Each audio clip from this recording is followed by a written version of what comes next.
미시경제학에 대한 강의 소개입니다. 미시경제학은 선수 과목으로 미시경제 원론을 수강할 것을 요구합니다. 미시경제학은 미시경제 원론에서 다뤘던 내용을 좀 더 심도 깊게 다루는 과목이므로 미시경제 원론을 듣지 않았다면 이 과목은 수강하기가 좀 힘들겠습니다. 다음으로 연락처는 메일 주소가 있습니다. 학기 중에 메일은 거의 매일 확인하기 때문에 별다른 아주 바쁜 일이 아니라면 메일로 해도 충분하리라 생각이 듭니다. 정 급한 일이 있으면 전화를 해도 무방하겠습니다. 다만 편의를 위해서 메일, 문자, 전화선으로 연락을 해준다면 고맙겠습니다. 미시경제의 강의 방법은 강의 위주의 수업이 되겠습니다. 경제학 수업이 대부분 다 그렇듯이 강의 위주의 수업으로 진행되고 미시경제학도 마찬가지입니다. 평가 방법은 강의 방법이 강의 위주로 이루어지기 때문에 당연히 지필시험 위주의 평가 방법을 쓰겠습니다. 중간 40, 기말 40, 출석 10, 과제 10으로 이루어져 있습니다. 시험은 서술형과 일부 개념 서술로 되어 있습니다. 서술형은 해당 주제가 주어지게 되면 거기에 대해서 상세하게 논술을 하는 게 되겠고, 일부 개념 서술은 미시경제학의 중요 개념들을 간단히 서술하는 것입니다. 대략 2줄에서 3줄 정도면 되겠습니다. 과제는 학습 보충을 위한 연수 문제가 중간 기말 기준으로 2회 제공될 예정이고, 제출 기한은 시험 당일날 받도록 하겠습니다. 그리고 제출할 때는 수기로 작성하여 제출해야 합니다. 문제는 쓸 필요 없고 답만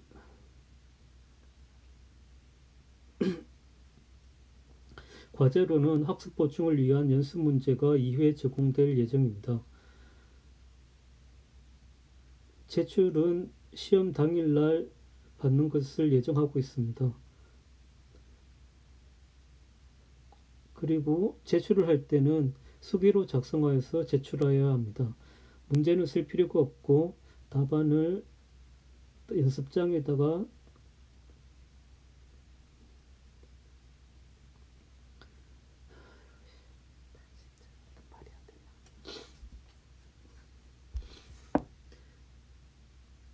과제는 학습 보충을 위한 연습 문제가 2회 제공될 예정입니다.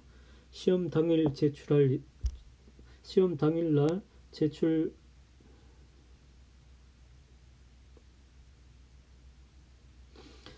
과제는 학습 보충을 위한 연습 문제가 2회 제출될 과제는 학습 보충을 위한 연습 문제가 2회 제공될 예정입니다. 제출은 시험 당일날 할 것을 일단 예정하고 있고, 제출할 때는 반드시 수기로 작성하여서 제출해야 합니다. 문제는 쓸 필요가 없고 답안만 연습장에 따로 써서 제출하면 되겠습니다. 연습 문제는 주로 교재 말미에 있는 연습 문제이나 따로 파일을 만들어서 올릴 예정입니다. 추후에 와이색을 통해서 올리도록 하겠습니다. 그리고 제출 의무도 없고 평가도 하지는 않지만 경제 문제에 대한 단상이라는 주제가 있습니다. 말 그대로 경제학의 주요 주제에 대해서 특히 미시경제학의 주제에 대해서 자신의 생각을 간단하게 서술해 보는 것입니다. 자세한 내용은 말미에 다시 제시하도록 하겠습니다. 그리고 참고할 만한 유튜브 채널을 적어두었습니다. 이 중에서 아이패드를 활용한 공부법은 한번 참고해서 보시기 바랍니다. 아이패드를 잘 활용한다면 공부하는 데 상당한 도움이 되리라 생각합니다. 미시경제의 교재로는 다양한 책들이 있겠으나 이 수업에서는 이중구의 미시경제학을 사용하도록 하겠습니다. 또 참고해서 볼 만한 책은 이영환이 지은 미시경제학도 있겠습니다. 이중구의 미시경제학이 무난하게 서술된 거라고 한다면 이영환의 미시경제학은 그보다 조금 더 어렵게 서술이 되어 있습니다. 보통 미시경제학을 공부할 때는 하나의 책을 참고해서 보기보다는 적어도 2가지 정도의 책을 동시에 봐가는 게 조금 더 공부하는 데 좋은 것 같습니다. 주 교재는 이중구의 미시경제학이지만 그래서 그것을 더 열심히 봐야 되겠지만 이영환 책도 부분 참고해서 볼 생각입니다. 미시경제학에 대해서 다루기 전에 우선 경제학이란 무엇인가에 대해서 좀 더 생각해 보도록 하겠습니다. 마샬에 따르면 경제학이란 인간 생활에 필요한 물질적 자원을 조달하는 방식에 대한 연구라고 되어 있습니다. 보다 현대적인 정의는 로빈슨에 의해서 주어졌는데 그에 따르면 경제학이란 욕망의 무한성과 자원의 희소성이 주어졌을 때 합리적 행위에 대해서 연구하는 것이라고 되어 있습니다. 마샬의 정의가 좀 더 포괄적인 정의라고 한다면 로빈슨의 정의는 좀 더 좁은 정의라고 볼 수 있겠습니다. 요약하자면 결국 경제학이란 자원 배분 방식과 그 효율성에 대한 평가, 또 바람직한 자원 배분 방식이 무엇인가에 대해서 탐구한다고 볼 수 있겠습니다.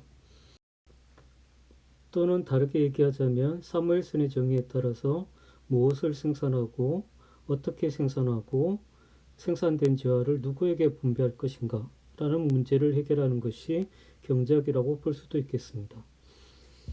그러한 3가지 문제를 해결하는 방식을 경제 체제라고 부릅니다. 역사적으로 볼 때 경제 체제는 대체로 3가지 방식이 있었다고 볼 수 있겠습니다. 첫 번째는 전통적인 방식. 전통적 방식에 따르자면 자원 배분은 관습과 전통에 따라서 이루어진다고 볼 수 있습니다. 두 번째는 계획경제인데 계획경제에서는 중앙계획당국의 계획과 명령에 의해서 자원 배분이 이루어진다고 볼 수 있습니다. 지금은 사라지고 없는 그런 경제가 되겠죠. 또 한 가지 방식은 시장 경제가 있겠습니다. 시장 경제는 자유로운 개인들의 교환을 통해서 자원 배분을 해결하는 방식이며 교환을 매개해 주는 것은 가격 기구가 되겠습니다. 현대 경제는 대부분 시장 경제를 통해서 자원 배분이 이루어진다고 볼 수 있습니다. 시장 경제 하에서는 자유로운 개인들이 자신의 선택에 따라서 의사결정을 하게 됩니다. 자유로운 개인들이 존재하기 위해서는 반드시 사적 소유가 존재되어야 되겠습니다. 또는 재산권 또는 사유재산 제도겠습니다. 자유롭기 위해서는 사유재산 제도가 전제되지 않는다면 개인들의 자유는 보장되기 힘들 것입니다. 이러한 자유로운 개인들이 서로의 의사에 따라서 판매와 구매를 행하게 되고 이 판매자와 구매자가 만나는 곳이 시장이 되겠습니다. 당연히 여기에서는 수요, 공급, 시장 균형이라는 개념이 등장하게 되겠죠. 역사적인 맥락에서 볼 때 경제학이란 근대사회의 등장과 맥락을 같이 한다고 볼 수 있겠습니다. 물론 이때 근대사회는 서구를 중심으로 해서 등장한 개념이고 따라서 서유럽 사회를 기준으로 삼아야 되겠습니다. 서유럽의 전통사회, 그러니까 근대 이전의 사회는 중세 유럽을 생각할 수 있을 텐데 중세 유럽은 신분제와 종교가 지배하는 사회라고 생각할 수 있겠습니다. 신분제는 전통과 관습에 의해서 사회가 통합이 된다고 볼 수 있고 그, 근, 그 사회 통합의 근저에는 종교가 자리 잡고 있습니다. 중세 유럽에서 개인의 직업 선택은 신분제에서 결정이 나고 개개인의 삶의 목적, 행동의 기준은 종교에 의해서 제공되었습니다. 이러한 종교를 중심으로 한 중세 유럽 사회가 붕괴되는 조짐은 종교개혁으로부터 시작이 된다고 볼 수 있겠습니다. 루터, 칼뱅, 영국 국교 등 16세기에 이루어지게 되는 종교개혁은 중세 사회를 흔들게 되는 단초가 됐다고 보겠죠. 이후에 산업혁명이 진행되면서 부르주아지가 등장하게 되고 신분제 사회도 붕괴가 됩니다. 중세 유럽 사회의 붕괴를 상징적으로 보여주는 것은 1859년에 발간된 다윈의 종의 기원이라고 볼 수 있겠습니다. 종의 기원은 인간의 기원이 신이 아니라 진화로부터 왔다라는 것을 보여줌으로써 말하자면 신의 죽음을 의미한다 이렇게 볼 수도 있겠습니다. 종교의 영향력이 점차 약해지면서 종교를 중심으로 한 중세 공동체도 균열이 일어났다고 보겠습니다. 이때 등장하게 되는 문제는 근대의 문제라고 불리고 있습니다. 근대의 문제란 개인의 선택과 사회의 조화 문제를 다루게 되겠습니다. 말하자면 근대 사회의 핵심은 자유로운 개인, 특히 이기적인 개인이 등장하게 되면서 사회 질서가 어떻게 유지될 수 있을 거냐라는 문제를 다룬다고 볼 수 있겠습니다. 종교의 힘이 약해진 상태에서 인간다운 삶이란 무엇인가, 윤리적인 삶이란 무엇인가라는 것을 이제는 개인이 각자가 결정해야 되는 시기에 이르렀다라는 것입니다. 이때 개인들이 이기적인 인간이라면 또 자신을 위해서만 행동하게 된다면 과연 사회는 유지될 수 있을 거냐라고 하는 것이 근대의 문제라고 하겠죠. 달리 얘기하자면 이기적인 인간과 사회의 조화, 질서 유지의 문제가 되겠습니다. 이런 문제는 경제학뿐만 아니라 사회과학이 공통적으로 직면하게 되는 문제라고 볼 수 있겠습니다.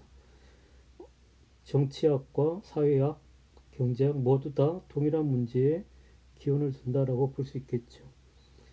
정치학을 보자면 이러한 문제를 해결하기 위해서 제시되는 해법은 홉스를 생각해 볼 수 있겠는데, 홉스에 따르게 되면 각자가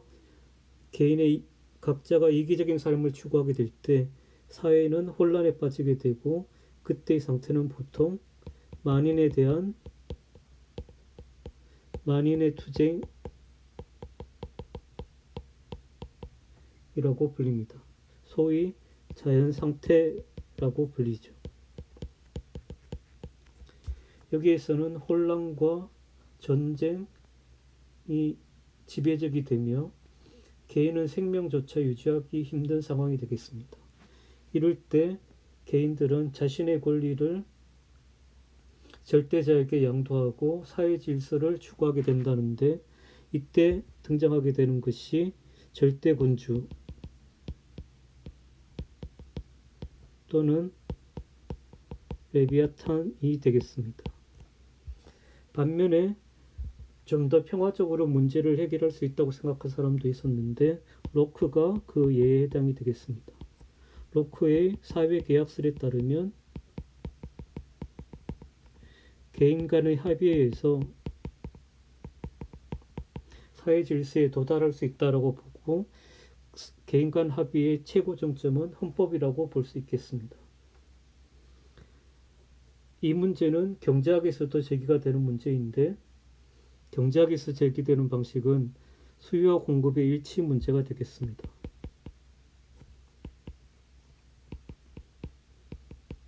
만약 개인들이 각자가 물건을 구매하고 각자가 생산을 결정을 하게 된다면 사회 전체적으로 공급되는 물건의 양과 수요의 양이 같을지를 항상 같다고 보장하기가 어렵게 됩니다.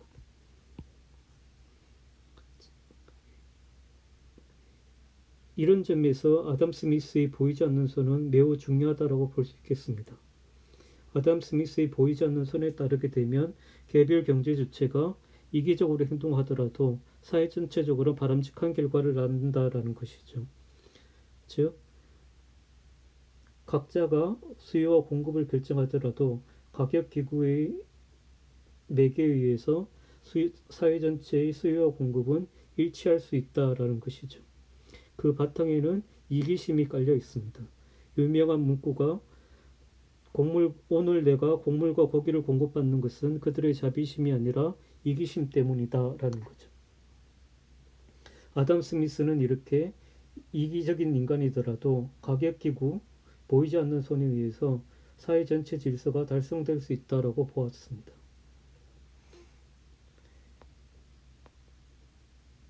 이런 점에서 경제학의 핵심은 돈 버는 방법을 연구하는 데 있는 것이 아니라 사회과 공익의 관계의 문제라고 할 수 있겠습니다. 각자가 이기적인 행동을 하게 될 때 사회 전체적인 질서가 유지될 수 있을 것이냐, 유지가 될 수 있다고 한다면 어떻게 가능할 것인가, 또는 유지가 될 수 없다고 한다면 시장을 보완하기 위해서, 이기심을 보완하기 위해서 어떠한 것이 필요한가라는 것이죠. 여기서 이기심에 대해서 좀 더 생각해 보도록 하겠습니다. 이기심이란 경제학의 가장 밑바탕에 깔려 있는 개념으로 매우 중요하다고 볼 수 있겠습니다. 이기심과 관련된 미국의 한 기업가의 얘기입니다. 유튜브 동영상을 잠시 보고 여기서 이기심에 대해서 좀 더 생각해 보도록 하겠습니다. 이기심이란 경제학의 가장 밑바탕에 깔려 있는 개념으로 매우 중요하다고 볼 수 있겠습니다. 이기심과 관련된 미국의 한 기업가의 얘기입니다. 유튜브 동영상을 잠시 보고 올까요? 미국의 사례에서 볼 수 있듯이 인간의 이기심이 극단적으로 갔을 경우에는 경제학에서 보는 것처럼 항상 조화로운 결과가 또는 사회의 질서에 도움이 되는 결과가 도출되지 않을 수도 있다는 생각이 듭니다. 그럼 좀 더 나아가서 과거의 사람들은 이기심에 대해서 어떻게 생각했는지를 조금 살펴보도록 하겠습니다. 여기는 플라톤의 국가론에 나오는 일부 구절입니다.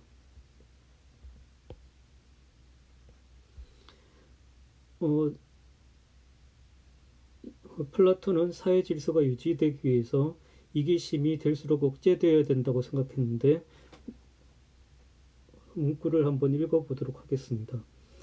우리가 국가를 세운 동기를 생각해 특정 계층만이 아니라 전 국민이 행복하도록 국가를 이끌어가야 한다. 여태 수호자는 정치인이라고 볼 수 있겠습니다. 꼭 필요한 물건만 갖도록 해야 하네. 집이든 창고든 사유재산을 갖도록 해서는 안 되지. 식량이나 보수도 필요한 만큼 지급하되 연간 소비량 이상을 주어서는 안 되네. 식사를 비롯한 모든 생활은 공동으로 해야 하고 금이나 은과 같은 귀중품을 가까이 해서도 안 되네. 특히 이런 얘기도 있는데요. 아내와 어린아이를 공유하는 문제. 참된 수호자란 재물은 물론 가족까지도 공동으로 소유해야 하네. 그것이 내 것과 내 것을 없애고 분열을 막는 길이며 행복과 불행을 공유하는 길이지. 그렇게 되면 사유재산이 없으므로 쓸데없는 사건이나 소송에 휘말릴 일도 없을 것이네. 굉장히 놀라운 얘기라고 할 수 있겠습니다. 재산은 그렇다고 치더라도 가족까지 공동으로 소유해야 사회 질서가 유지될 수 있다고 보는 플라톤의 생각은 굉장히 극단적이라고 볼 수 있겠습니다.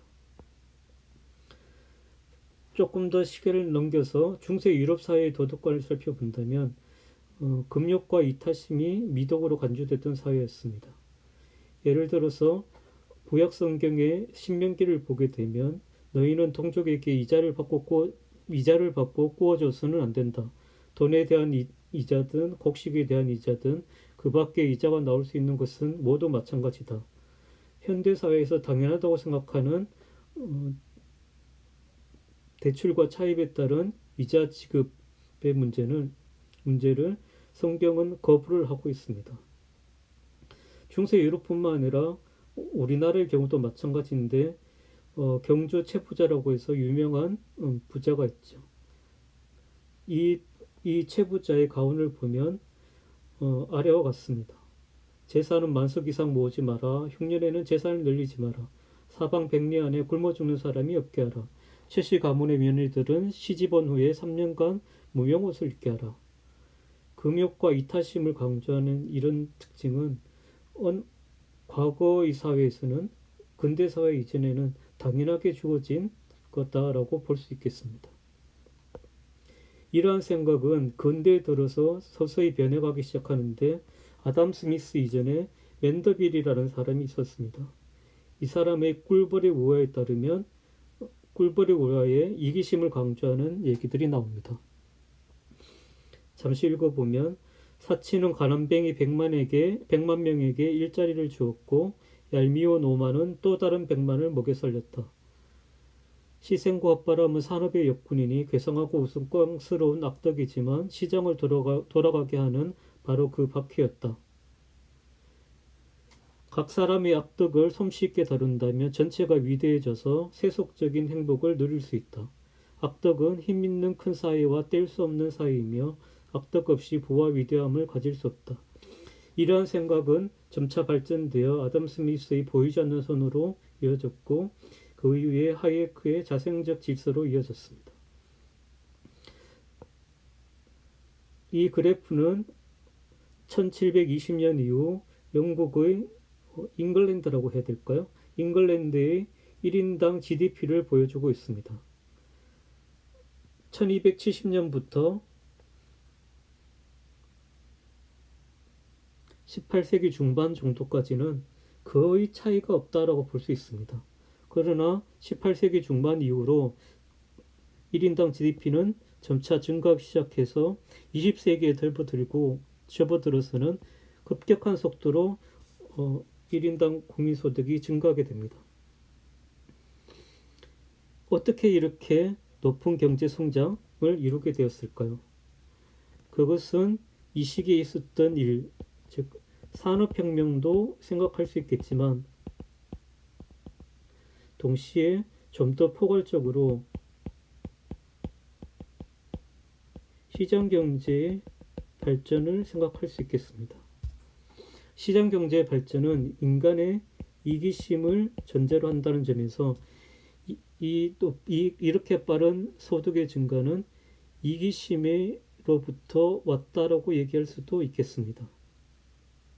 앞에서 얘기했던 슈크렐리의 사례와 지금 이 사례를 생각해 보면 인간의 이기심이라는 것을 어떻게 보아야 할까요? 쉽지 않은 문제인 것 같습니다. 이렇게 생각해 볼 수도 있을 텐데 정답이라기보다는 그냥 하나의 의견 정도가 되겠습니다. 이기심이란 마치 불과 같은 것이 아닌가 싶은 생각이죠. 이기심을 잘 활용한다면 경제 성장, 물질적 풍요를 누릴 수 있겠지만 잘못 이용한다면 재앙을 가져올 수 있다라는 것이죠. 경제학은 크게 두 분야로 이루어져 있습니다. 미시경제학과 거시경제학이 그것입니다. 미시경제학은 개별 시장을 탐구하는 것이고 거시경제학은 경제 전체를 대상으로 탐구하는 분야입니다. 미시경제학이 개별 시장을 탐구한다고 할 때 그것은 개별 시장의 가격과 거래량이 어떻게 결정이 되는가를 탐구한다고 볼 수 있습니다. 이것이 미시경제학의 가장 핵심적인 부분이라고 할 수 있겠습니다. 가령 자동차 시장, 쌀 시장이 주어진다고 한다면 자동차 시장의 가격과 거래량이 어떻게 결정이 되는가? 쌀 시장이 주어진다고 한다면 쌀 시장의 쌀의 가격과 거래량이 어떻게 결정이 되느냐라는 것을 탐구하는 행위를 가리키게 되겠습니다. 좀 더 나아가자면 그렇게 가격과 거래량이 주어졌을 때 거기에 대한 판단도 포함한다고 볼 수 있겠습니다.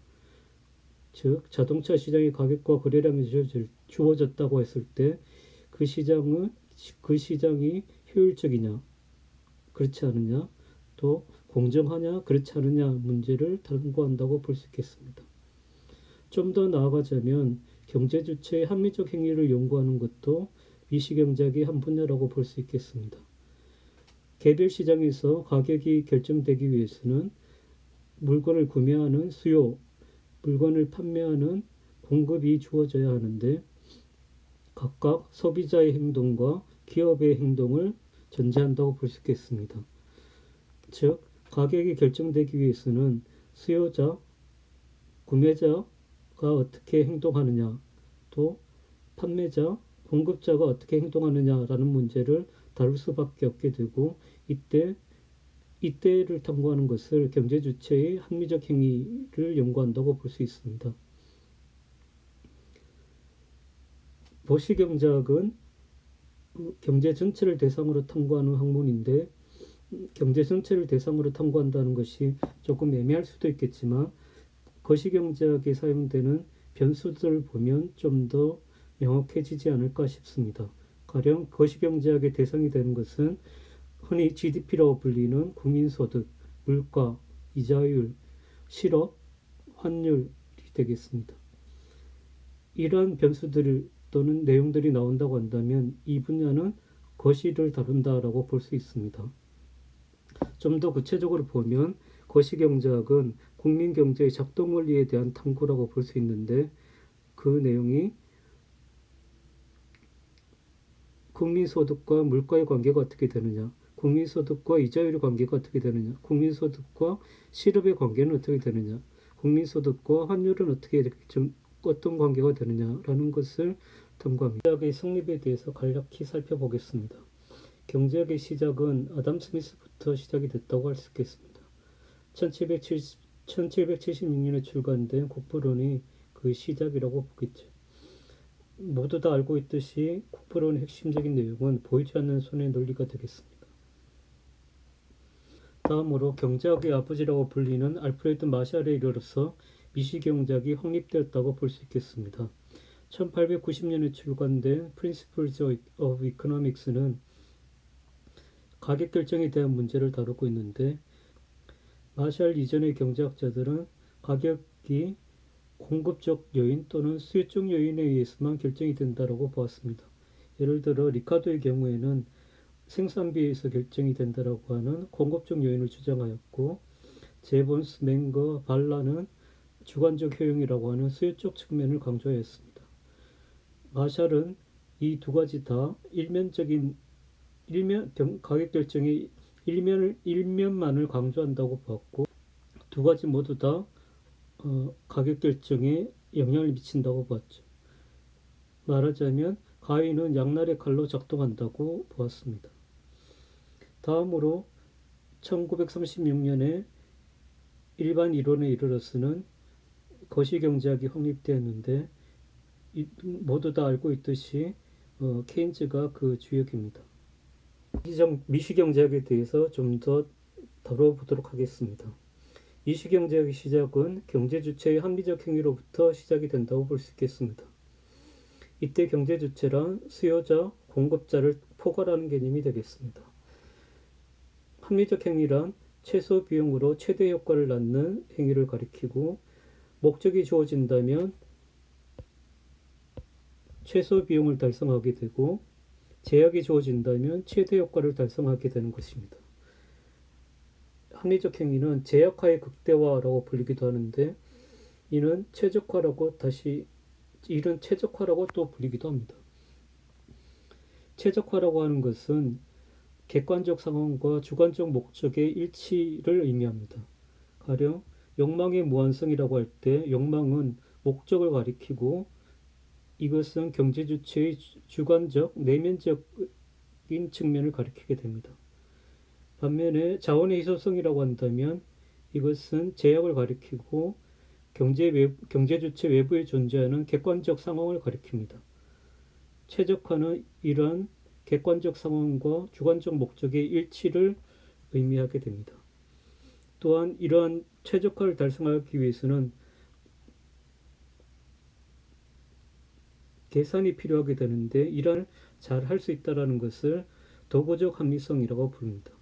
도구적 합리성이란 계산을 잘한다라는 것이고, 좀 더 구체적으로 얘기하면 미분을 잘한다라고 볼 수도 있겠습니다. 경제 주체의 합리적 행위에 의해서 수요와 공급이 만들어진다고 한다면 수요와 공급이 일치할 때 균형이 달성이 되고 개별 시장의 가격과 거래량이 결정이 된다라고 볼 수 있겠습니다. 구체적으로 가격이 어떤 식으로 결정이 되는가는 시장 형태에 의존하게 되는데, 시장 형태, 즉 완전 경쟁, 독점, 과점, 독점적 경쟁의 형태에 따라서 각 시장마다 가격과 거래량이 결정이 되는 원리는 상이하게 되겠습니다.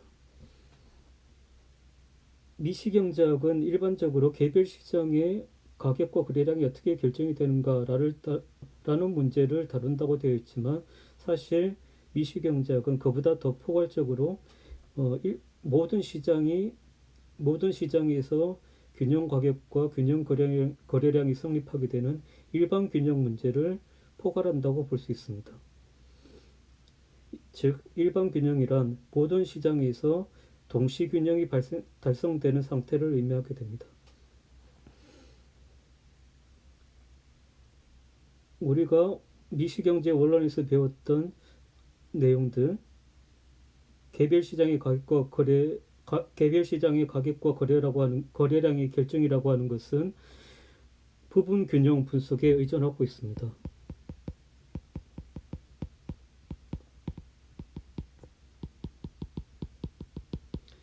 부분 균형 분석이란 n개의 시장이 존재하게 될 때 n-1개의 시장은 불변이고 하나의 시장만을 대상으로 균형을 다루는 문제가 되겠습니다. 반면에 일반 균형이란 n개의 시장이 동시에 변동하는 상황을 다루게 되겠습니다.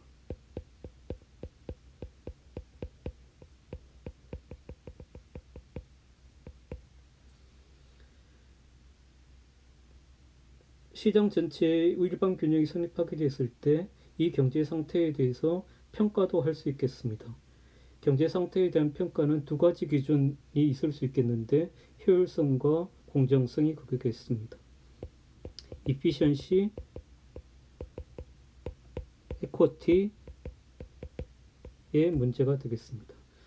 일반적으로 에쿼티 문제는 굉장히 어렵기 때문에 경제학에서 잘 다루지 않고 efficiency를 기준으로 해서 경제 상태를 평가하게 됩니다.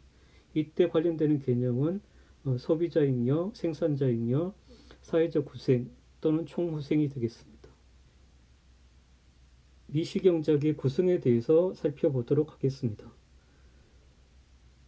이중국 미시경제학을 기준으로 얘기가 되겠습니다. 1편은 미시경제학의 입문이라고 되어 있는데 미시경제학의 기초 내용을 소개하는 게 되겠습니다. 이 편에서는 경제의 가장 기본 개념인 수요 공급 균형 개념을 다룬다고 할 수 있겠습니다. 2장에서는 수요 공급 개념, 3장에는 시장 균형 개념을 설명하고 있습니다. 이 부분은 미시경제 원론을 다룰 때 이미 많이 했던 부분입니다. 미시경제 원론 때 보았던 경제 순환도 서큘러 플로우 다이어그램이 있습니다. 경제 순환도를 가장 간단하게 보면 두 경제 주체와 두 시장이 존재하는 걸로 볼 수 있습니다. 이 구도를 이용하여 미시경제학을 설명할 수 있는데 4장에서 7장까지는 가계, 소비자 부분을 다루고 있습니다. 4장에서는 효용과 선호 부분을 다루고 5장에서는 예산 제약 문제를 다룹니다. 4장 부분은 욕망의 무한성이라고 볼 수 있고 소득 부분, 예산 제약 부분은 자원의 희소성이라고 볼 수 있습니다. 5장은 제약화의 극대화, 최적화 문제를 다루게 됩니다. 즉, 주어진 예산 제약하에서 효용을 극대화할 수 있는 소비 행위가 어떤 것인지를 탐구하는 게 되겠습니다.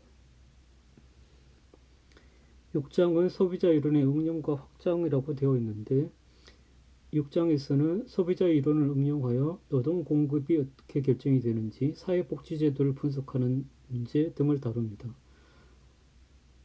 또한 현실선호 이론, 지수의 문제, 소비자 잉여 부분도 있지만 여기서는 현실선호 이론과 지수 문제는 따로 다루지 않고 소비자 잉여 부분만 더 추가하도록 하겠습니다.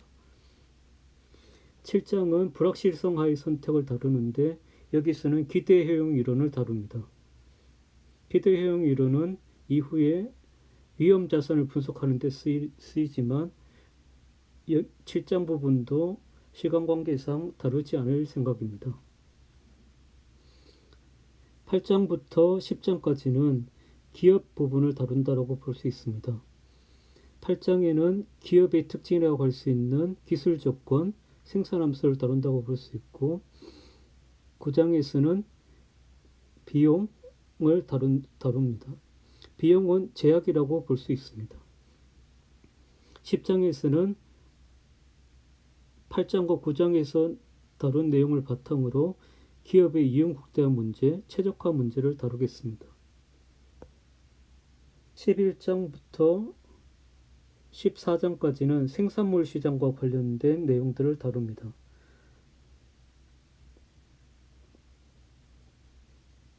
이 부분들은 미시경제 원론을 할 때도 어느 정도 다루었으리라고 생각이 듭니다. 미시경제학에서는 그 중에서도 특히 과점 시장과 게임 이론을 더 중점적으로 다루게 될 것 같습니다. 15장과 16장은 생산요소 시장을 다룹니다. 생산요소 시장은 노동시장과 자본시장을 포괄하고 있습니다. 17장은 일반균형 이론을 다루고 있고 18장은 후생경제학을 다루고 있습니다. 후생경제학은 안전경쟁과 자원배분의 효율성을 다루고 있는데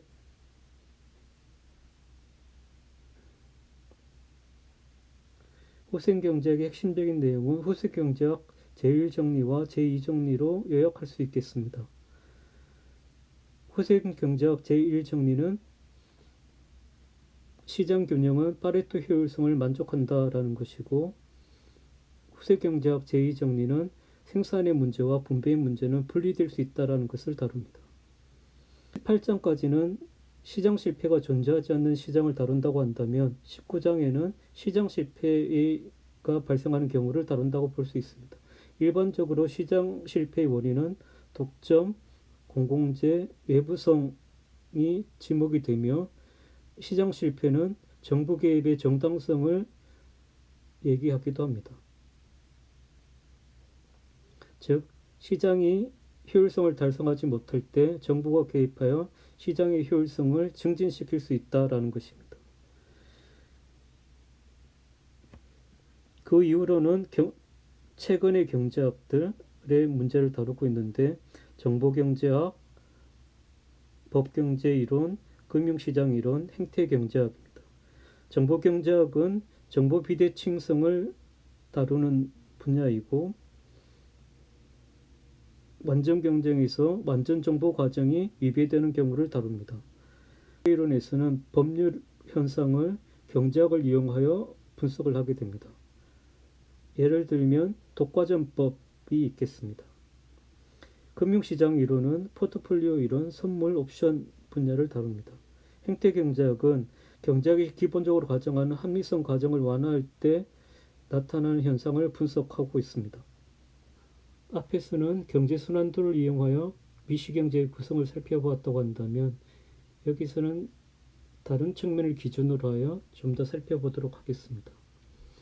이 구도는 네치바라고 하는 사람이 쓴 Intermediate Microeconomics에 나오는 내용입니다. 우선 가운데를 살펴보면 가운데 위쪽에 소비자 이론이 있고요. 마지막 밑에 생산자 이론이 있습니다. 이 두 부분은 경제 주체의 합리적 행위를 다룬다라고 볼 수 있겠습니다. 소비자와 기업의 합리적 행위에 의해서 수요 공급이 만들어진다면 수요 공급이 일치하는 지점에서 균형이 성립되게 됩니다. 이때 균형은 경쟁 균형으로서 시장의 효율성을 만족하게 되겠습니다. 오른편을 살펴보면 시장 실패가 발생하는 경우를 다루고 있는데 독과점이 존재하는 경우, 정보 비대칭이 존재하는 경우, 외부성이 존재하는 경우가 되겠습니다. 시장 실패가 발생한 이런 경우에 정부가 개입한다면 경제의 효율성을 증진시킬 수 있는데 이와 관련해서 정부 정책의 문제를 다룰 수 있겠습니다. 왼쪽 편을 보자면 게임 이론을 중심으로 해서 얘기가 펼쳐지고 있습니다.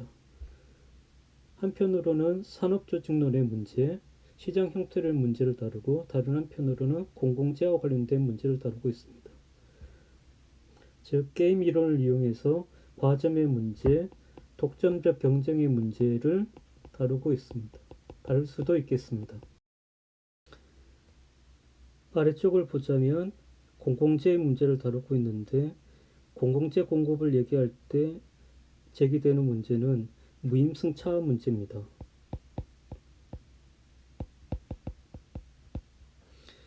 무임승차의 문제는 전략적 행위 문제를 이야기하게 되며 이의 분석을 위해서는 게임 이론이 적절하다고 볼 수 있겠습니다.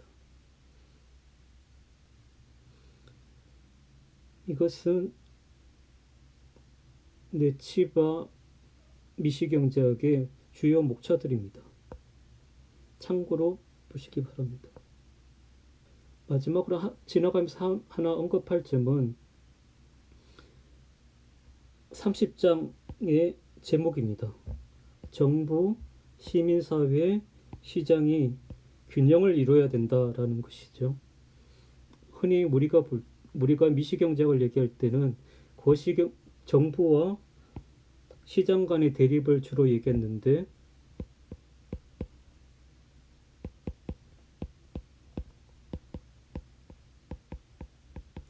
여기는 시민사회의 역할을 얘기하고 있다는 것이죠. 이 부분에 조금 주목해 볼 필요가 있을 것 같습니다. 마지막으로 한 학기 동안 생각해 볼 문제에 대해서 잠시 얘기하도록 하겠습니다. 첫 번째 주제는 경제학이란 무엇인가입니다. 우리가 경제학을 하게 될 때 구체적인 내용들은 많이 살펴보지만 정작 경제학 자체가 무엇을 하는 건지에 대해서는 의문을 가지지 않는 경우가 많이 있습니다. 경제학을 전공하게 된다면 또 경제학을 많이 공부하게 된다면 경제학이 도대체 무엇을 하는 학문인지 곰곰이 생각해 볼 필요가 있다고 생각이 듭니다. 두 번째는 시장 경제는 효율적인가 하는 질문입니다. 가령 모든 경제적 문제는 시장을 통해서 해결이 가능한가 하는 것이죠. 만약 가능하다고 한다면 시장의 효율적인 조건이 무엇인가 라는 문제를 곰곰이 생각해 볼 필요가 있을 것 같습니다. 경우에 따라서는 시장 경제가 효율적이지 않을 수도 있겠습니다. 만약 효율적이지 않다고 한다면 그 이유가 뭔지에 대해서도 생각해 보면 좋겠습니다. 이와 관련해서 현재 나타나고 있는 코로나 바이러스 문제를 살펴보게 되면 마스크와 관련해서 폭리라든지 매점 매숙 문제 등이 있습니다. 이런 문제를 어떻게 봐야 될지도 한번 생각해 보면 좋겠습니다. 또한 한국 재벌은 왜 문제인가 또는 문제가 아닌가에 대한 생각을 해볼 수도 있겠습니다. 미시경제학에서 이 문제는 독과점의 문제로 얘기가 되는데 여기에 대해서 여러 가지 생각들을 해볼 수 있겠습니다. 또한 인간의 이기심을 어떻게 보호해야 할 것인가 라는 문제도 할 수 있겠는데 이 문제는 앞에서도 약간 살펴본 바가 있습니다. 조금 다른 측면을 얘기하자면 경제학에서 이기심을 강조할 뿐만 아니라 경제학에서는 윤리, 도덕, 신뢰, 평판의 문제는 무의미하다라고 봅니다. 일반적으로. 그렇지만 과연 경제에서 윤리, 도덕, 신뢰, 평판이라는 문제는 경제와 전혀 관련이 없을까? 라는 것도 한번 생각해 보면 좋겠습니다. 앞에서 시장 경제가 작동하기 위해서는 개인의 자유가 필요하고 개인의 자유에는 사유재산권 제도가 전제되어야 된다고 봤습니다. 그렇다고 한다면 사유재산 제도를 강화하는 것은 시장 경제의 효율성을 증가시킬 것인가 라는 문제도 생각해 볼 수 있겠습니다. 조금 논란이 되는 또한 시장 경제가 환경오염 문제를 해결할 수 있는가라는 것이죠. 이 문제는 미시경제 원론을 할 때 코즈 정리와 관련해서 여러 가지 얘기가 있었던 걸로 생각이 듭니다. 또 중요한 문제로 정부가 경제에 개입해야 되는가, 그렇지 않아야 하는가 이런 문제도 생각해 볼 필요가 있겠습니다. 특히 금융시장에 대한 금융시장은 다른 산업과 달리 굉장히 규제가 심한 편인데 과연 이런 규제는 정당한가라는 것이죠. 이상으로 미시경제학에 대한 소개를 마치도록 하겠습니다.